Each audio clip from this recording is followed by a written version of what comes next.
Assalamualaikum warahmatullahi wabarakatuh. Selamat siang. Perkenalkan, nama saya Ayu Trisnawati dari kelas 5F dengan NIM 2019151194. Baiklah, di sini kami akan menjelaskan mengenai kurikulum. Yang pertama yaitu pengertian dari kurikulum, yang kedua yaitu hakikat dari kurikulum itu sendiri, dan yang terakhir yaitu konsep dasar dari kurikulum. Yang pertama yaitu penjelasan dari kurikulum. Sebenarnya apa sih yang dimaksud dengan kurikulum itu? Pengertian kurikulum secara etimologis, yang dalam bahasa Inggris ditulis dengan kurikulum, berasal dari bahasa Yunani yaitu kurir yang berarti pelari dan kurere yang berarti tempat berpacu. Tidak heran jika dilihat dari arti harfiahnya saja, istilah kurikulum tersebut pada awalnya digunakan dalam dunia olahraga, seperti yang bisa kita perhatikan dari arti pelari dan tempat berpacu yang mengingatkan kita pada jenis olahraga atletik. Yang kedua merupakan pengertian kurikulum berdasarkan istilah yang diartikan sebagai jarak yang harus ditempuh oleh pelari mulai dari start dan sampai dengan finish untuk memperoleh medali atau penghargaan. Maksudnya di sini yaitu sejumlah mata pelajaran yang harus kita tempuh oleh seorang siswa dari awal hingga akhir program demi memperoleh ijazah. Yang selanjutnya yaitu kurikulum menurut Undang-Undang Nomor 20 Tahun 2003 adalah seperangkat rencana dan pengaturan mengenai tujuan, isi, dan juga bahan pelajaran, serta cara yang digunakan sebagai pedoman penyelenggaraan kegiatan pembelajaran untuk mencapai tujuan pendidikan tertentu. Yang selanjutnya yaitu tentang hakikat kurikulum menurut Seller, Alexander, dan juga Lewis pada tahun 1981. Yang pertama yaitu tentang kurikulum sebagai rencana tentang mata pelajaran atau bahan-bahan pelajaran. Ada 2 poin di sini.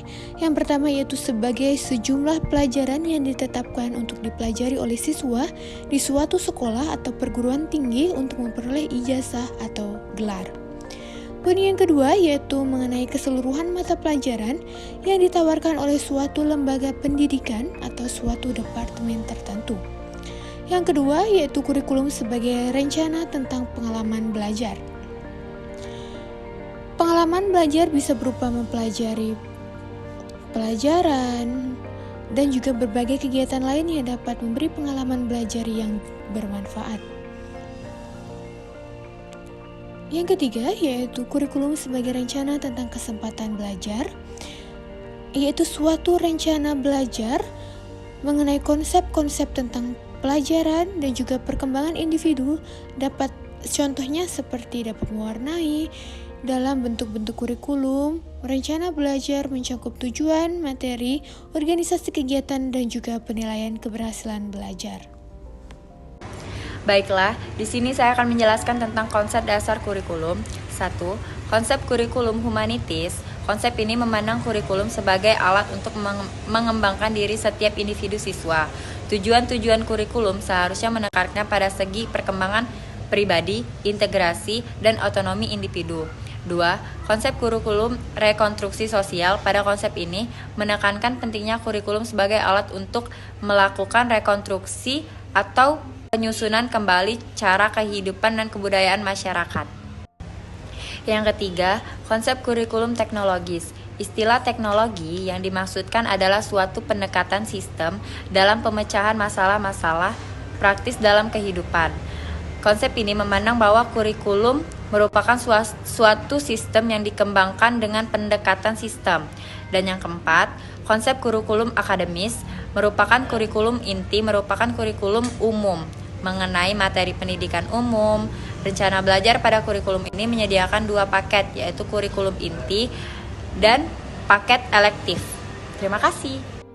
Jadi, dari penjelasan yang telah dipaparkan tadi, bahwa kita bisa menarik kesimpulan bahwasanya kurikulum sebagai rencana tentang mata pelajaran atau bahan-bahan pelajaran yang menjadikan kurikulum sebagai rencana tentang pengalaman belajar, dan juga kurikulum itu sendiri sebagai rencana tentang kesempatan untuk belajar. Jadi konsep dasar kurikulum itu terdiri dari konsep kurikulum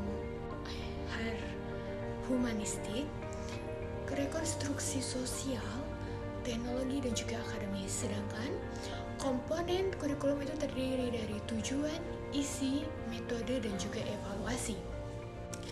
Kurikulum ini juga dapat diartikan sebagai rencana atau program yang dilaksanakan untuk mencapai tujuan pendidikan yang telah diharapkan sesuai dengan planning yang telah.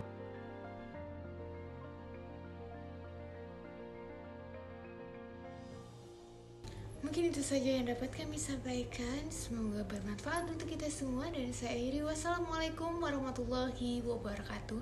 Selamat siang.